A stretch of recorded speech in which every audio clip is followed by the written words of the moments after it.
কেমনে? হ্যাঁ, পড়লি কেমনে?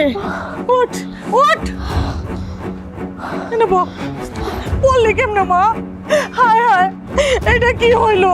আল্লাহ গো, আমি তো কোনো অন্যায় করি নাই, আমি তো কোনো পাপ করি নাই। আল্লাহ, এটা কি হয়ে গেল? শাহিন রে, শাহিন!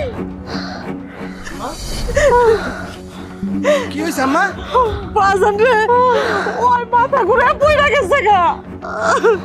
ওর তোর রক্ত বেরিয়েছে আম্মা, ওর তো হাসপাতাল নিতে হইব। ও চল, নিয়ে চল। খারাপ থাকলে ধরবো না, ধরো চল ভাই, আস্তে আস্তে। উঠ, আল্লাহ আল্লাহ কর, আল্লাহ আল্লাহ কর।